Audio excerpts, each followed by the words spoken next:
Hola a todos, ¿qué tal?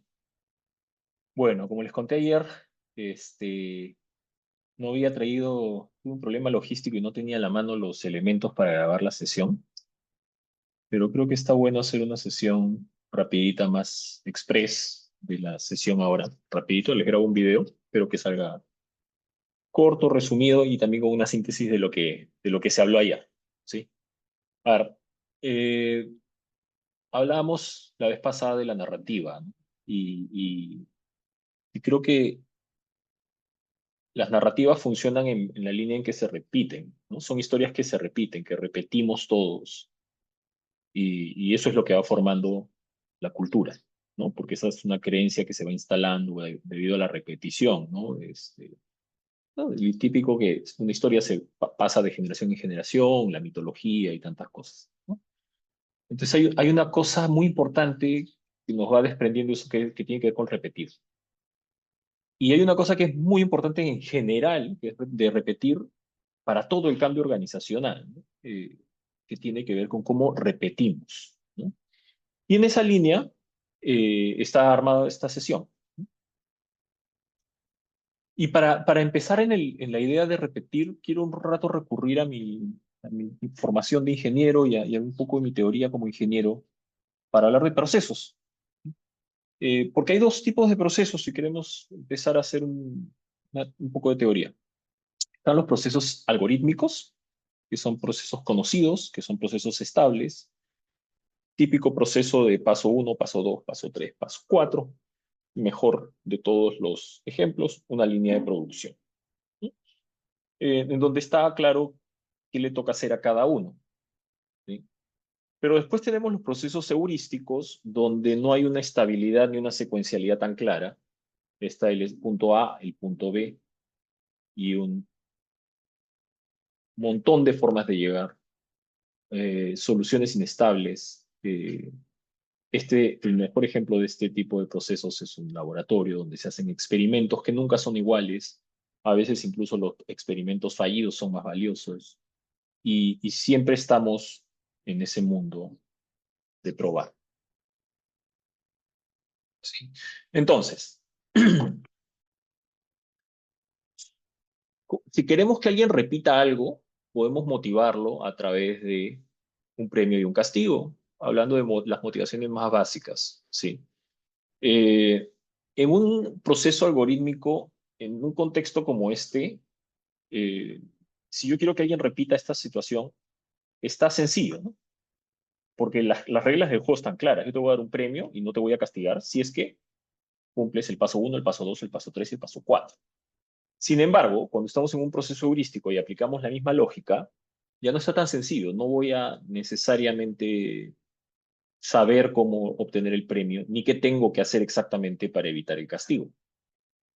Y acá entonces entramos en una situación más compleja, ¿no? Donde es difícil repetir, ¿sí? Entonces, un poco la lógica que quiero traerles es que entre los procesos heurísticos y los procesos algorítmicos hay una cosa mucho de automatismo y mucho de reflexión, ¿no? Acá la tengo que pensar muy bien para saber qué tengo que hacer. En la otra no la dudo, es automático. Y eso si le hacemos un zoom ahora a qué pasa en el cerebro de la persona, eh, está claro. Y esto es lo que Daniel Kahneman llama el sistema uno y el sistema 2, ¿no? Del cerebro. En su libro Pensar rápido, pensar despacio, él describe el sistema uno como un sistema de pensamiento donde todo es automático, todo es por asociación, basado en experiencias previas. Una palabra clave es que es muy eficiente y todo es reacción a algo inmediato, un premio, un castigo, inmediatamente reacción, ¿sí? Si el cerebro, que solamente es el 2% del volumen del cuerpo, consume el 20% de las calorías del cuerpo, es necesario tener un sistema uno que nos ayude a ahorrar energía. Básicamente para eso existe el sistema uno. Dejamos de hacer tanto pensamiento para actuar de manera automática y ya está, ¿sí? En cambio, en el sistema 2 estamos ante un sistema lento, mucho más reflexivo y consciente de lo que está pasando, muy basado en la lógica, ¿sí? Eh, poco eficiente, obviamente, porque va a tratar de utilizar todos los recursos cognitivos para darle sentido a lo que está enfrentando. Y además es el lugar en el sistema donde se aprende, ¿sí? Sistema uno automático. Sistema 2 lento y reflexivo. Sistema uno un proceso algoritmo, bueno para procesos algorítmicos. Sistema 2 bueno para procesos heurísticos. Sí. Ahora, tenemos que repetir algo. La repetición exige automatismos, ¿sí? Probablemente todo lo que hemos hecho en gestión del cambio hasta el día de hoy tiene que ver con ser muy reflexivos en cuanto a lo que vamos a hacer, todo lo que vamos a analizar, el sistema y bla, bla, bla. Pero al día de hoy lo que yo les vengo a decir es cómo hacemos ahora para que se repitan las cosas de manera automática. Y en el fondo lo que les estoy tratando de decir es cómo pasamos del sistema 2 al sistema 1 mediante la construcción de un hábito. Y el hábito no es otra cosa que crear automatismos. Un hábito es algo que ya reflexioné, ya entendí que me hace bien, entonces ahora lo repito de manera automática. Sí. Y no estoy analizándolo cada vez que tengo que enfrentar esa situación. De eso se trata la construcción de un hábito. Entonces, cuando estamos tratando de hacer gestión del cambio, al principio todo va a ser muy sistema 2 hasta que en un momento se vuelva sistema 1. ¿Sí? Todos los esfuerzos de gestión del cambio son así. Pero miren lo que está pasando. Las personas que se resisten al cambio o el primer impulso que tenemos cuando nos piden cambiar es ¿por qué tengo que dejar mi sistema 1 para pasar al sistema 2 a pensar por qué tengo que cambiar? Ese es el encuentro. ¿Sí? El punto es que tenemos que repetir, porque si no repetimos, no se sostiene, porque el cambio tiene que ser sostenible en el tiempo y eso pasa no porque terminado el proceso de cambio y lo hacemos una vez, ahora lo dejamos escrito en un flujograma y entonces acá está el manual de procesos y así se hace ahora. Eso no sostiene el cambio, lo que sostiene el cambio es el hábito, dejar de pensar para hacerlo de manera automática. ¿Sí? ¿Y cómo hacemos ahora hablando de la cosa más básica, alineando muchas cosas de las que hemos hablado en el curso, la repetición de la conducta? ¿Sí? Y la repetición de la conducta tiene que ver con la parte más básica cuando hablamos del diseño conductual que hemos hecho en Behavioral, cuando hablamos de motivación y combi. ¿Sí? Para eso voy a apalancarme en el marco de Charlie Duhigg, del libro El poder de los hábitos. Me parece uno de los libros más decentes que yo he leído sobre eh, hábitos. Hay un anaquel enorme de libros de hábitos en librerías, pero de los que yo he leído, este es el que más me ha gustado a mí particularmente. Eh, y habla de una forma de enmarcar el hábito, ¿sí? En 3 pasos muy sencillitos. Hay una señal, una alarma, por ejemplo, que suena, que dice que me tengo que despertar, esa es la señal. Eso activa una rutina, que es que tengo que hacer ejercicio, y después del ejercicio hay la recompensa de decir estoy más saludable y sentirme bien por eso. Esto me dice, vuelve a hacerlo y se cierra el ciclo. ¿Sí? Ya sabemos que la activación de la recompensa eh, siempre genera una sensación placentera en el cerebro y esa sensación placentera no viene de otra cosa que de esta molécula que se llama dopamina. La hormona de la dopamina es básicamente la que inunda de placer al cerebro. No necesitamos entender mucho más que eso, pero se activa con la recompensa. Sin embargo, las primeras veces solamente se van a activar en la recompensa, pero a medida que este bucle se retroalimenta y da vueltas y vueltas y vueltas, lo que el cerebro empieza a entender es una recompensa anticipatoria o una satisfacción anticipatoria, que no es otra cosa que trasladar la dopamina ya no a la recompensa, sino a la señal. Cuando pasa mucho tiempo y haces muchas veces esto, la señal es la que activa la dopamina en tu cerebro y entonces estás mucho más predispuesto a despertarte. ¿Sí? Entonces, romper ese hábito de que la dopamina salga de la recompensa y se vaya a la señal es lo que genera el hábito. Las primeras veces necesitas fuerza de voluntad y después ya no, porque la recompensa se activa cuando suena la alarma, así sea en las 5 de la mañana. ya estás sintiendo placer en que suene la alarma. ¿Sí? ¿Cuántas veces tienen que ocurrir? Hay estudios promedios que hablan de 21 días, pero la verdad es que cuando haces doble clic eso pasa de 18 a 200 miles de días. ¿Sí? Eh, lo único que sí es verdad es que la repetición es lo que genera esa traslación de la dopamina, de la recompensa hacia la señal. Sí. Una pregunta interesante que me hicieron la vez pasada es que, ¿qué debemos hacer para cambiar un hábito? Y es algo que vamos a ir descifrando ahorita, porque es justamente lo que tiene que pasar, ¿no? Un hábito es una construcción de sistema uno, lo que ven en pantalla es un sistema uno clásico, ¿no? Pero cuando tú dices voy a cambiar mi rutina, tengo que poner en cuestionamiento este bucle y pasar al sistema 2. Espérate un ratito señal, espérate un ratito recompensa, creo que hay algo mal acá, ¿sí? Y no hacerle tanto caso a la dopamina. No es tan fácil, ¿sí? Entonces de eso se trata un poco construir.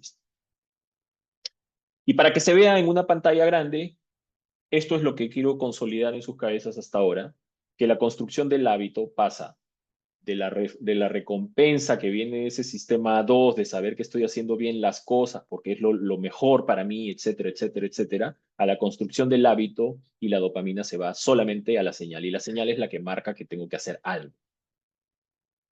¿Sí? Entonces, cualquiera sea la conducta que tenemos que hacer, eso es a lo que tenemos que llegar, a convertirlo en un hábito. Vamos a seguir avanzando. Y entonces algo que nos falta definir en todo el marco conceptual que hemos ido desarrollando es que el comportamiento necesita estar enmarcado en señales y recompensas. Y esa es la manera de crear el bucle, ¿sí? Y ojo, acá a la recompensa no me estoy refiriendo al octálisis y a la motivación súper compleja que hemos ido diseñando con el tiempo.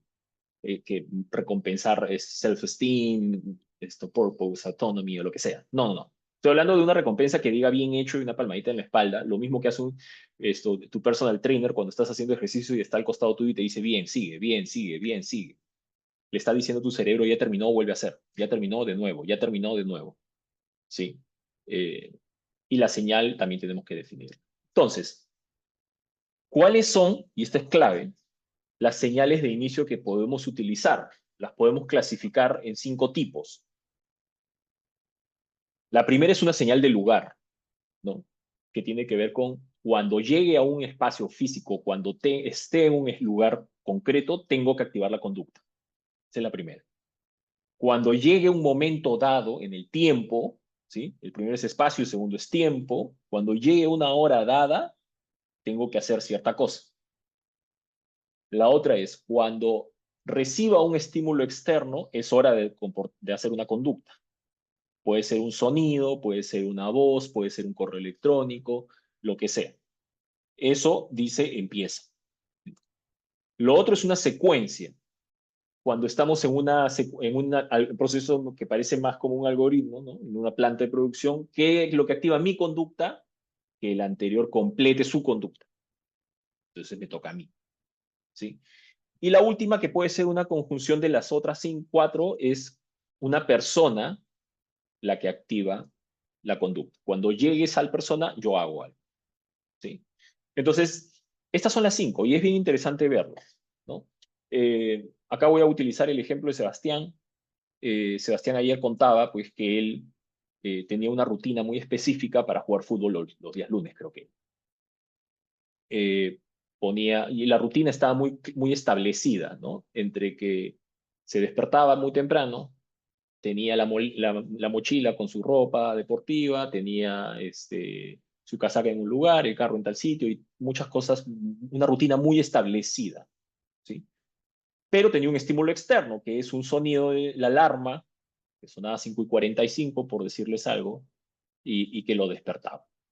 Entonces sonaba la alarma, se despertaba, cogía la mochila, iba al carro, incluso había muchos, muchos patrones que le iba diciendo que la rutina estaba bien, que tiene que ver con, él hablaba, por ejemplo, de subirse al carro y en cierto lugar ver el reloj del carro y decir 6:05, estamos bien con la hora. Entonces esa rutina estaba generando eso. Hasta que llegaba al partido y estaba haciendo lo que él quería hacer y la dopamina inundaba su cerebro. Eso hacía que la siguiente vez vuelva a generarse el estímulo y vuelva el comportamiento. Terminas poniendo la maleta en el mismo lugar, la casa en el mismo sitio, el carro en el mismo estacionamiento. ¿Sí? El estímulo inicial que él tenía era la alarma del celular. Pero él contaba que poco a poco esa señal de inicio dejaba de ser la alarma porque él se levantaba antes. Eso quiere decir que su cuerpo entendía que era momento de actuar, ¿sí? Entonces dejó de ser necesaria la alarma para pasar simplemente al segundo tipo de momento, ¿sí? A mí, yo el ejemplo que daba tenía que ver con eh, productividad y yo hablaba de tomar nota en mis cuadernos de trabajo. Yo para eso necesitaba en la sesión inicial escribir, ¿sí?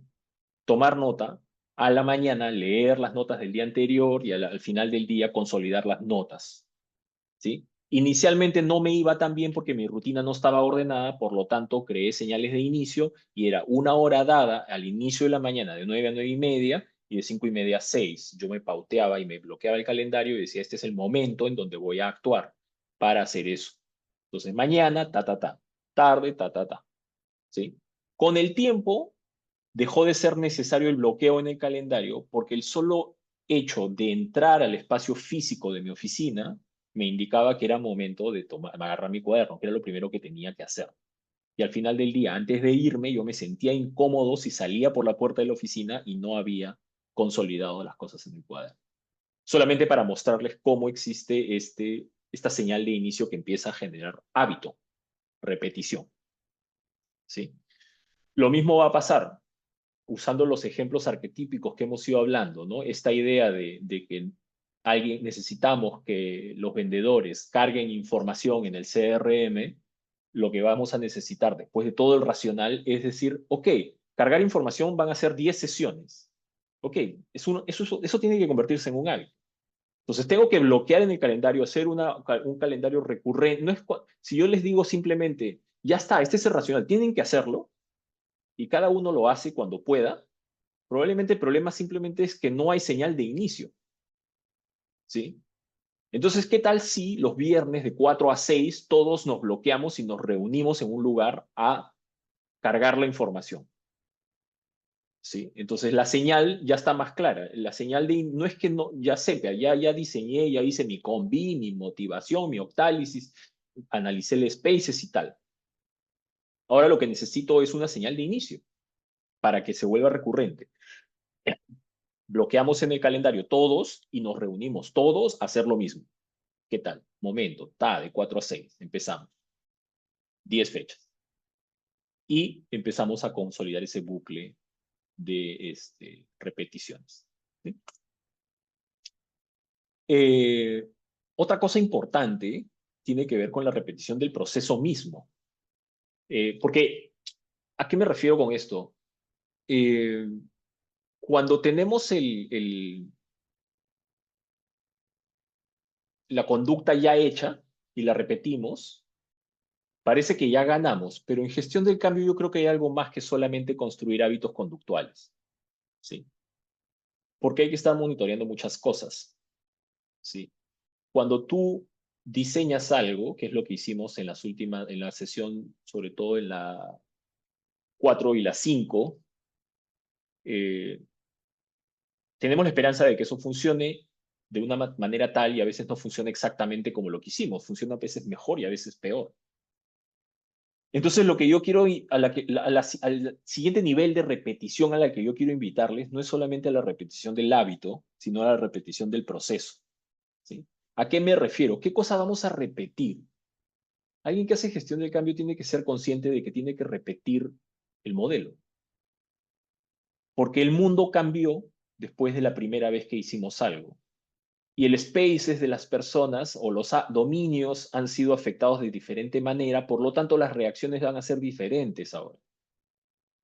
Y hay que volver a mirar eso. ¿Cómo se mira? Conversando nuevamente con las personas, teniendo este espacio de empatía con la gente, nuevamente. ¿Sí? Ayer me decían, oye, pero entonces esto es más difícil de lo que uno cree. Sí, yo no vengo a darles buenas noticias, la verdad es que sí, es un proceso más complejo que solamente marcar un plan y ya está. Y se cumplen las fases y terminamos. No, esto es algo que se tiene que repetir porque las dimensiones han sido afectadas de otra manera. Hay que volverlas a revisar y hay que volverlas a mirar. ¿Sí? ¿Qué más hay que mirar? Hay que mirar el sistema mismo que tenemos en mente, porque el modelo mental que construimos es el de este bucle, por ejemplo. Pero cuando lo volvemos a mirar, ahora el bucle es otro, ¿sí? Porque las personas ya no se sienten amenazadas porque ya dicen, no es tan difícil cargar la información, entonces no estoy perdiendo tanto tiempo, esto está bien. Entonces ese bucle compensador de la derecha desapareció, pero de repente hay otro bucle compensador que aparece y hay que volverlo a mirar. Porque si no, vamos a estar atacando un problema que no existe, vamos a estar tratando de cazar fantasmas, ¿sí? Tenemos que saber repetir este diagnóstico sistémico también. Usamos una palanca de motivación, ahora hay que buscar de repente hacer otra, ¿sí? Empezamos con una apuesta, ¿se acuerdan que dijimos vamos a empezar con un black hat, white hat, que el intrínseco, que el extrínseco, o alguno puntual que por las características era la motivación que necesitaba, ¿no? Alguna propiedad, alguna curiosidad, alguna impaciencia, algún significado épico. Y después hay que cambiarlo, ¿sí? Hay que volverlo a revisar. Y hay que volver a revisar nuevamente el combi. Hay que ver si hay una capacidad psicológica que no nos dimos cuenta que había, que dotar a la gente. Alguna oportunidad física que tenemos que resolver. De repente no hicimos nada con la influencia social y hay que poner influencia social ahora. Hay que volver a mirar el modelo que hemos diseñado para volver a generar conducta. Y hay que volverlo a mirar. Y como comencé diciendo, ¿cuál es ahora la narrativa? La narrativa es qué nos estamos contando. ¿Cuál es la historia que nos estamos repitiendo en el pasillo? También hay que volverlo a escuchar. Hay que volver a mirar todo el proceso. No es fácil, pero si se ponen a pensar en esto, es lógico que así sea. Sí. Entonces hay que volverlo a mirar. Es dinámico. Hay que volver a mirar todo esto.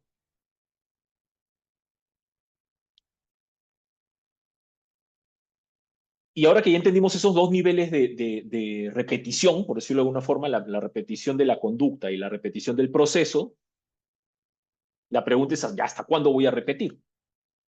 ¿Sí? Y hay una cosa que esa pregunta sola puede disparar, es, o mejor dicho, puede disparar a matar a este mito que existe acá, que existe desde hace algún tiempo, que dice que el 70% de las iniciativas de gestión del cambio fracasan. Es un mito porque la pregunta es, ¿cuándo termina la gestión del cambio? ¿En qué momento dejo de repetir el proceso y digo, ya está? Eso es importante para saber cuándo se define que un proceso fracasó o no fracasó, o tuvo éxito, ¿no? Porque de repente se llama fracaso, pero 2 días o 2 semanas o 3 semanas después, por la repetición, algo cambia en el sistema y ahora sí funciona y hay adopción. Y ya no debería estar dentro del 70% porque es éxito. Y lo mismo va a pasar al revés, porque no sabemos cuándo termina. ¿Y por qué para mí este, esta cifra es mito? Es porque es así de ambigua, pues cuándo termina no lo sé. Y yo quiero llevarlos a mirarlo desde otra arista, desde otro lugar, ¿sí? Que tiene que ver con este concepto de la gestión de la polaridad, el polarity management, ¿sí? Eh, Barry Johnson era el autor de este concepto, que ayer no lo tenía en la cabeza. Para entender polarity management, hay que entender que hay una diferencia entre lo que es un problema y lo que es una polaridad, ¿sí? Un problema es algo que tiene una respuesta correcta y por lo tanto es uno o lo otro. Hay que elegir cuál es lo correcto.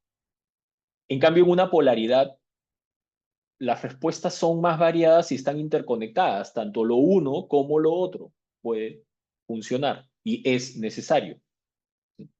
¿Qué significa? Que el problema tiene respuestas claras La polaridad no, la polaridad lo que tiene son necesidades. Ahorita voy a hacer un ejemplo, pero quiero primero mostrar las propiedades de ambos lados.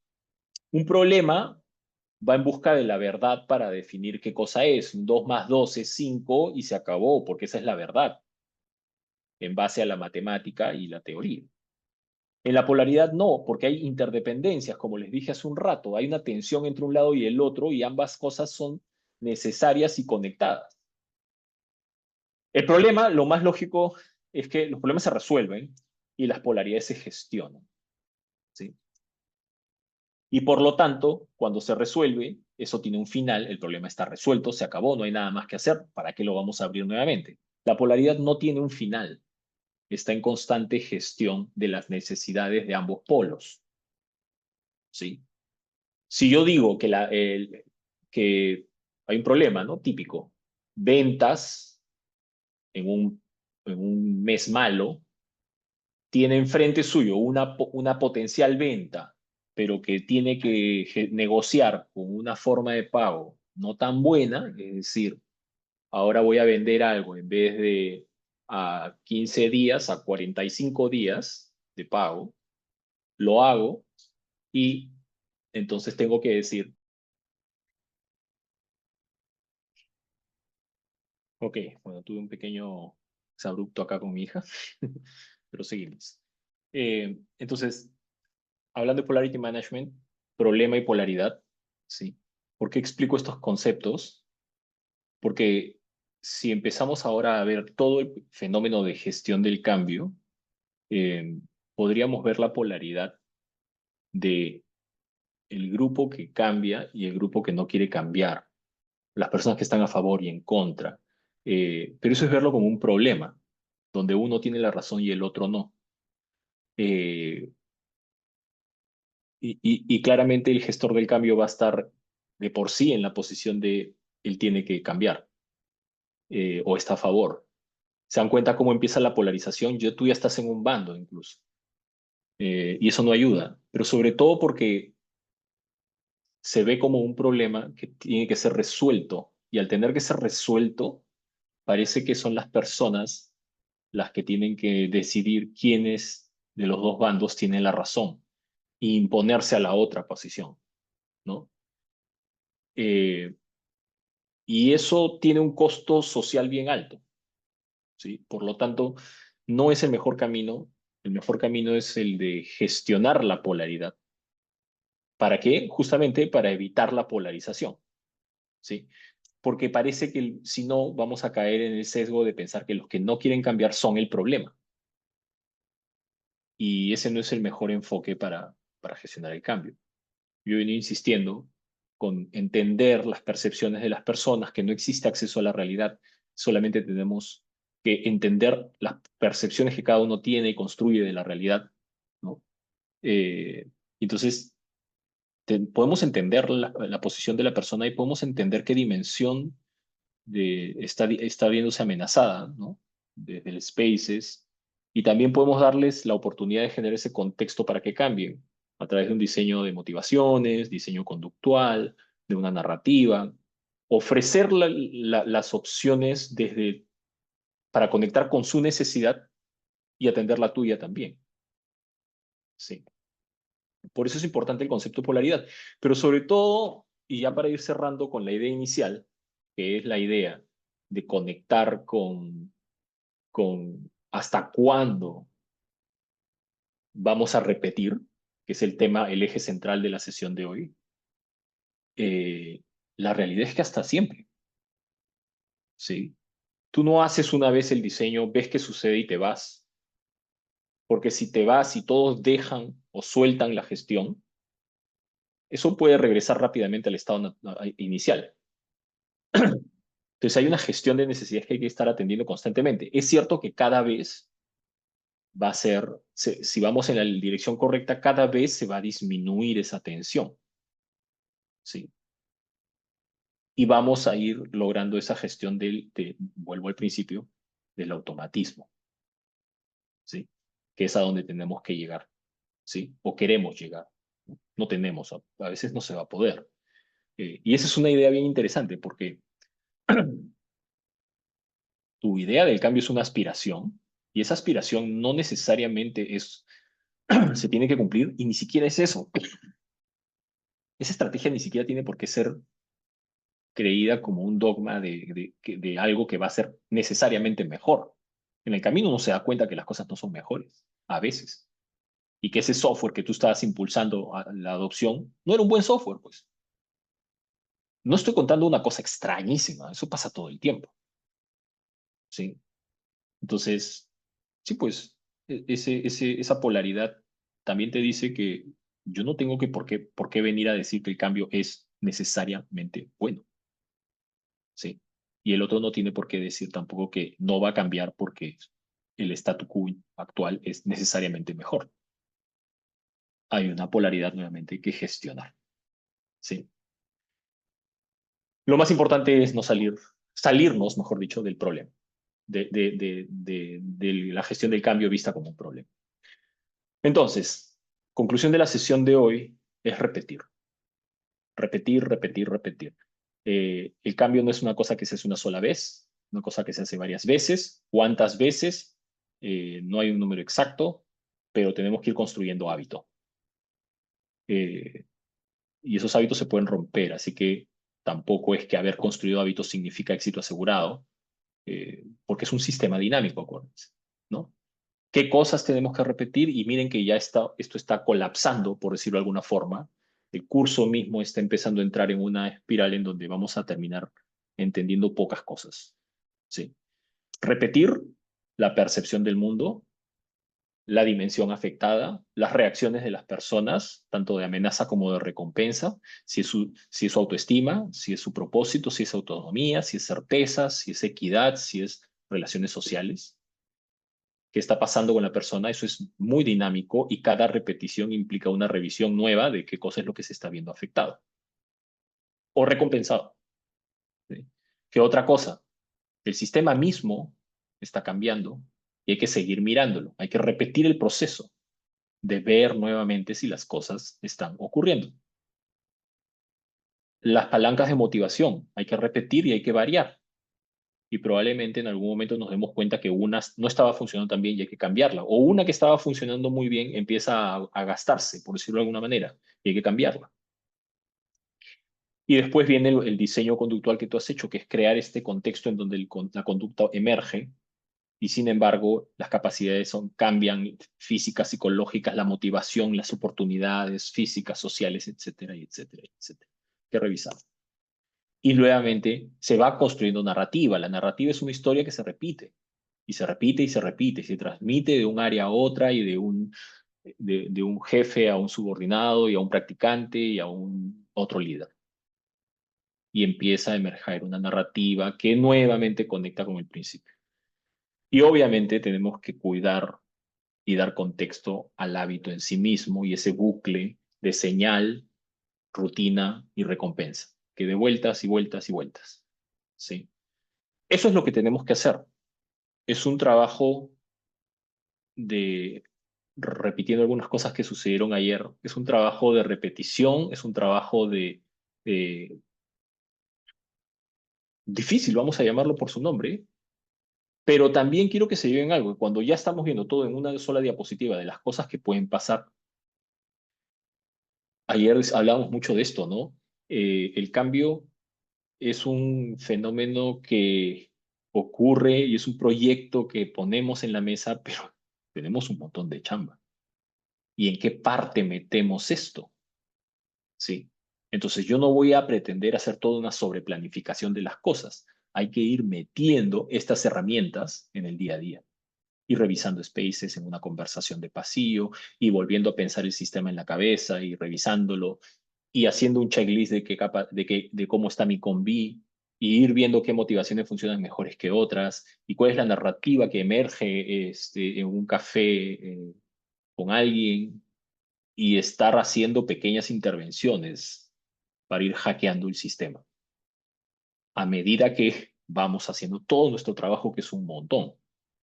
¿Sí?